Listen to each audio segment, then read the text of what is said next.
how do we realign technology with humanity by really understanding the mechanism of what went wrong specifically with social media and what we call the attention economy. When we talk about how AI might rule the world and take over from humanity, we often think about things like this, like the Terminator, or we think about robots taking our jobs. We think about AI taking control in a way that would be visible to us, that it would visibly take over from humanity. But what if AI took over from humanity in a way that was invisible? And the thing that I find fascinating about magic is that it's about human vulnerabilities, the vulnerabilities of how our minds work, that all minds universally don't understand certain weaknesses that we each have, whether it's about how we reason about cause and effect or attention. And while we were all looking out for the moment when technology would overwhelm, in terms of progress, it would overwhelm human strengths, right? This is when technology crosses the singularity. This is when technology takes our jobs. This is when technology is smarter than humans. We miss the much earlier point when technology undermines human weaknesses. We're overwhelmed with so much information that we don't know what's true. And when we feel more overwhelmed, we have even more breakdown of trust and common understanding. So we have to actually see what's going wrong with technology as a hijacking of human weaknesses. And this is very important if we talk about how do we build trustworthy AI or trustworthy technology. The machine is generating new faces from scratch based on it having learned from so many human faces. And each of these look indistinguishable from someone real. So again, this is technology not overwhelming our strengths, but undermining the very basis for how do I know what's real or what to trust. In the future, computers are going to be able to generate new fake users who look just like users those that I happen to respond to when I get likes from those 15-year-old girls who have the blonde, face, right?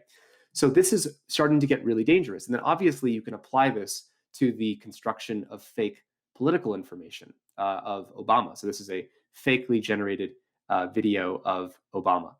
And everyone has seen how this can be applied to Putin and to many other figures. And increasingly, technology is going to be able to fool our conception of what is real. And once you do not know what's real or what to trust, it's very hard to reboot trust in a society. This is an emerging technology that many of you know, probably called GPT-3, where GPT-3 basically reads the entire internet and language patterns in the voices of everyone that you know. So it could read everything that I've ever written, say, online. And then you can basically provide a prompt that says, hey, would you write me a philosophy paper that in the voice of Tristan Harris? And it will actually generate this text, which you can see here, which I can pull up on my own screen, called A Response to Philosophers. So it says the lines in blue were written by a human. The rest of the dialogue was written by OpenAI, their GPT-3 language model. And it says, dear human philosophers, I read your comments on my abilities and limitations with great interest. Your questions are important ones, and I'm glad you asked them. Everything you see here seems like it's written by a human, but indistinguishable from what a human would say, but it's actually rendered by a machine.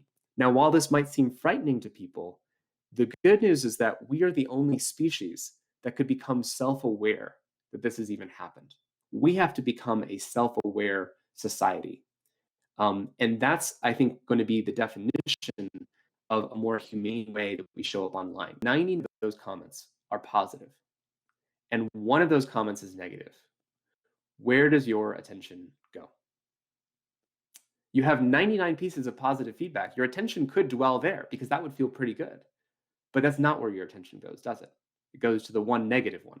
In a world of humane technology, it's technology that enables and encourages us to be more self-aware of our own biases and helps us develop to have greater and greater awareness about our own predicament. Technology is going to know more about ourselves that we don't know about ourselves.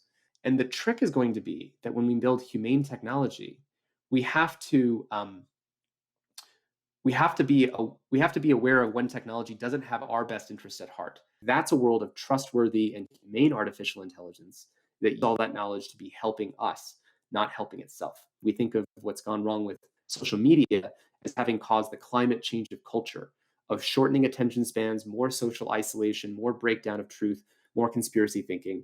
And we can fix all of that by bringing a more humane and self aware view of the human social animal.